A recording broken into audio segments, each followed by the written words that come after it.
दुल्हन घर में, तो माँ ने छींटा मार दिया। अब लड़का क्या करे? ईशा की नमाज मस्जिद में पढ़ के आए जमात से,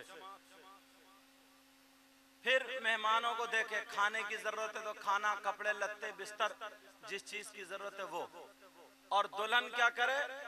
मुसल्ला बिछा करके कमरे में नमाज पढ़े, कमरे में। और हमारे यहाँ पहले कहते 3 दिन तक चेहरे पे पानी ना चला जाए, वरना मेकअप की जो चमक है वो खत्म हो जाएगी, चमक।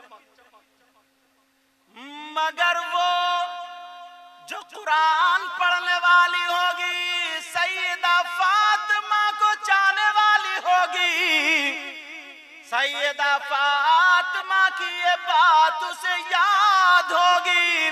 सैयदा फातिमा कहती है, अगर कोई लड़की सूरह नूर और सूरह ताहा पढ़ने के बाद वुजू बना करके अपने हाथों पे दम करके, पढ़ करके, दम करके चेहरे पे पैर ले, इंशाअल्लाह उसके चेहरे पे नूरानियत बढ़ जाएगी। और जो मुहासे वगैरह, कीले वगैरह होती है ना, बाज लड़की, वो खत्म हो जाएंगे। मगर करे तो ऐसा। अब सुनो, शौहर नमाज पढ़ के आए, बीवी भी नमाज पढ़ ले।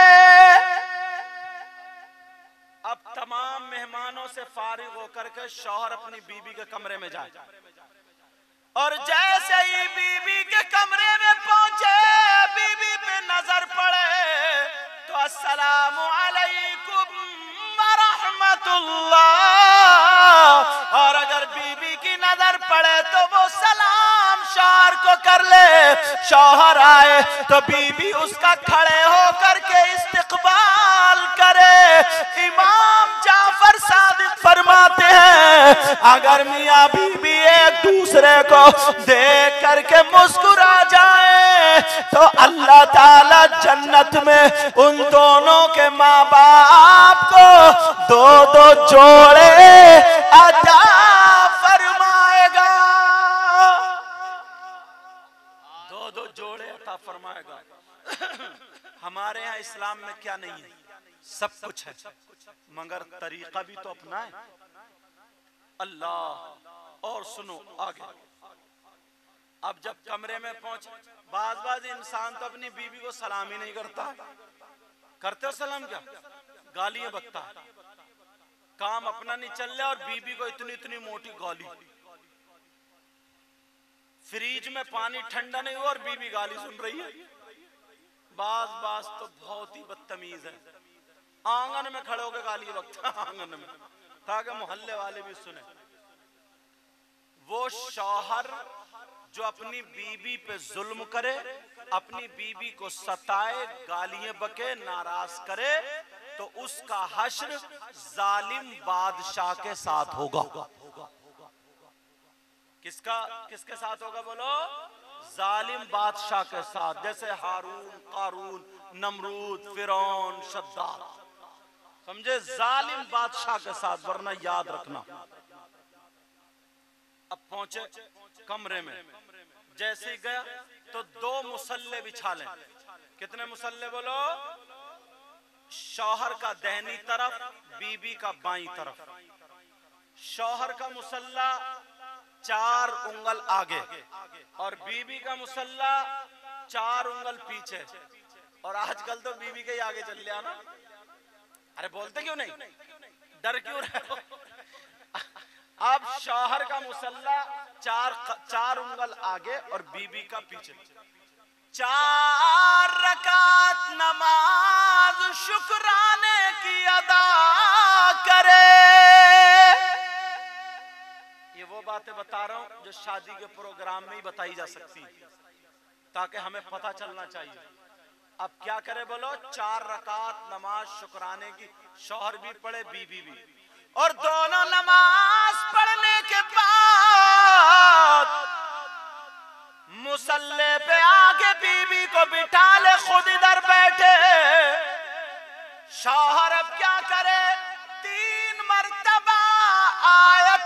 कुर्सी और 3-3 मर्तबा चारों कुल पढ़ ले और पढ़ने के बाद बीवी के ऊपर फूंक दे, दम कर दे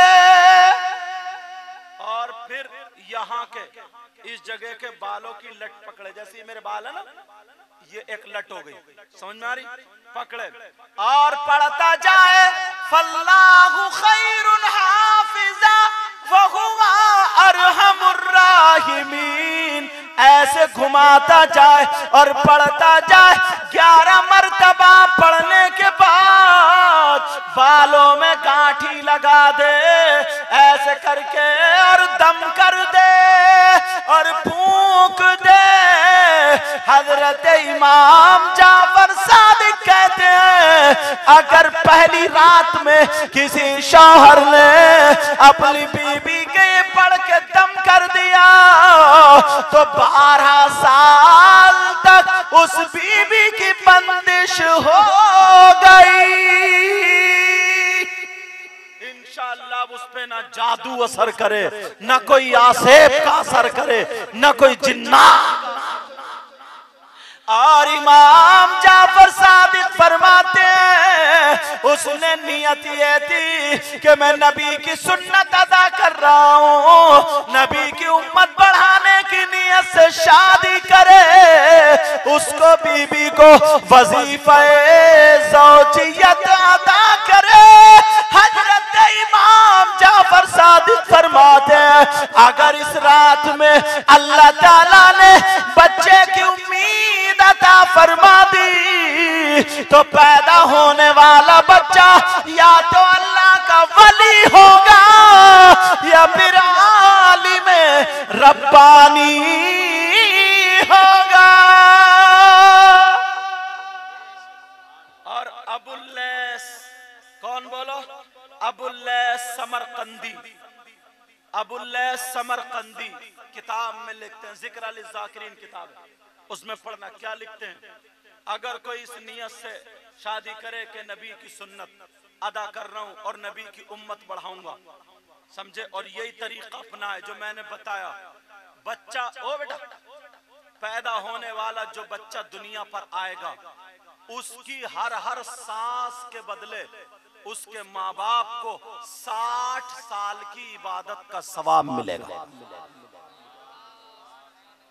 ये कौन कहते हैं? अबुल्लैस फकी अबुल्लैस समरकंदी। अल्लाह, जब मैंने ये पढ़ा तो मैं तो दंग। 60 कितनी सांसें लेता है इंसान, कितनी, हर सांस के बदले उसके माँ बाप के लिए 60 साल की इबादत का सवाब लिखा जाएगा। तो क्यों नहीं कर सकते?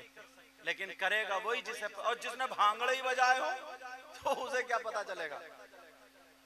और जब शादी होंगी तो नए नए मौजू निकल के आएंगे, नए नए तरीके, नई नई बातें आएंगी, तो हमें पता चलेगा इस्लाम में शादी का तरीका। अब चलो ये मामला हो गया। और सुनो, एक होती है चौथी, क्या होती है बोलो? चौथी। बाज तो चौथी भी इतनी बाराती है, दूसरी बारात ही चली जाती। कम खर्च में शादी किया करो। कितने में बोलो? कम खर्च में शादी किया करो ताकि आने वाली बच्चियों के लिए जहमत ना बन जाए। और लड़की ढूंढा करो, तलाशा करो, तो जैसे तुम कपड़े देखने जाते हो ना, ऐसे ही लड़की कि उसमें कोई ऐब तो नहीं, नमाज पढ़ने वाली है, कुरान पढ़ने वाली है, पर्दे से रहने वाली है, समझे। मगर तुम्हें कौन सी पसंद आती है? जो वो परकटी हो। तुम्हें कौन सी पसंद? ओ छत पे चढ़ो मोबाइलों पे बातें कर रही हो। जहां रिश्ता हुआ 1 साल के बाद शादी होगी, उसी दिन से उसकी बात, वो उधर जीने पे पड़ी है और वो उधर जीने पे पड़ा, बातें हो रही, अम्मा को भी पता, अब्बा को, 1 साल तक बातें होती रहती। ये बिल्कुल नाजायज और हराम। It's 2:10. By the way, airplane mode is on, so you won't hear new notifications. उससे बात कर रही है अम्मा, उससे बात कर रही है, गेगले बने पड़े, गेगले, नाजायज और हराम। और अगर लड़के से बात नहीं हुई ना तो घर वालों को चिंता हो जाती है, पता नहीं क्या हुआ, लड़का नाराज क्यों हो गया। अब बेटी से पूछा जा रहा है क्यों नाराज क्यों हो गया। डूब के मर जाना चाहिए, शर्म हया गैरत आनी चाहिए, थोड़ी शर्म हया गैरत। और अब तो अम्मा अब्बा को जरूरत ही नहीं पड़ती है शादी करने की, यही पहले मोबाइल पे सारी बातें तय कर लेता है। कई साल से बातें चल रही हैं, मोबाइल पे बातें चल रही हैं, बातें चलते चलते अगर ना कंजड़ी भी मिल गई, वो लाल पीली लाली लगाई उसी पे मर गया, कंजड़ी भी मिल गई। अब अम्मा से कह रहे हैं मुझे वहां शादी करनी है। अम्मा बोली नहीं बेटा वो घराना अच्छा नहीं है, लड़की अच्छी नहीं है, तो अब चूहे मारने की दवा लिए फिर रहा है, खाऊंगा और मर जाऊंगा। धमकी दे रही है अम्मा को, खाऊंगा और मर जाऊंगा, खाऊंगा। वैसे भी मरना ही है शादी करने के बाद भी, अगर ऐसे करोगे तो। अब धमकी दे, अम्मा भी छारी बोली मुझे 3 महीने दे दे, बस 3 महीने, 3 महीने चुप। अम्मा ने 3 महीने में ठान लिया। अब मियाओं को ढूंढती फिर रही है, मियाओं को, कोई मियाँ ऐसा मिल जाए जो मेरे बेटे का दिमाग पलट दे, दिमाग पलट दे, अरे मियाँ मेरे बेटे का। और बाद मियाँ ये दुकान लिए बैठा, वही चक्कर में कोई मुझे ऐसा मिल जाए मेरे हालात बदल दे। वो ये घूम रही है मेरे बेटे का दिमाग बदल दे, और वो ये ढूंढ रहा है कि मेरे घर के हालात बदल दे, और दोनों मारे जाएंगे। अल्लाह अल्लाह सुनो प्या नौजवानों, एक बात बताओ, अपने माँ बाप के कहने से शादी करना अच्छा? पर्दे वाली लड़की से, नमाज पढ़ने वाली से, जो लड़की अपनी माँ को धोखा दे सकती है, अपने बाप को धोखा दे सकती है, जिस माँ ने 9 महीने पेट में रखा, दूध पिलाया, जिस माँ ने अपना खून पिलाया दूध की शक्ल में, उसे धोखा दे सकती है, बाप की कमाई खाई उसे धोखा दे सकती है, सगा भाई जो खूनी भाई है उसे धोखा दे सकती है, तो वो तुम्हें धोखा नहीं दे सकती? अरे माँ से धोखा छुपके तो ही तुमसे रात को बातें कर रही है, बाप से छुपके बातें कर रही है, तो माँ बाप को धोखा दे रही नहीं दे रही है? फिक्र मत करो, तुम्हें भी चूना लगा देगी। जब तक जेब में पैसे हैं खूब खाओ पियो, मोटरसाइकिल में घूमो, होटलों पे जाओ, पिज्जा खाएगी, बर्गर खाएगी, मोमोज खा के मोमोज बना देगी तुम्हें, सब कुछ खाएगी पिएगी, मगर जैसे ही पैसे खत्म हुए उसके बाद चूना लगा देगी। तुम जाओ काम पे, हेलो हेलो चल रही है, टेंशन में जिंदगी पड़ जाएगी। इसलिए गरीब की हो मगर पर्दे वाली हो, जहेज मिले या न मिले मगर नमाज पढ़ने। जो लड़की अपनी माँ की इज्जत का ख्याल रखेगी, बाप की इज्जत का ख्याल रखेगी, आलिमा होगी, कुरान पढ़ने वाली होगी, हदीस पढ़ने वाली होगी, वो मर जाएगी मगर गलत कदम नहीं उठा सकती। बड़ी ले जाता कि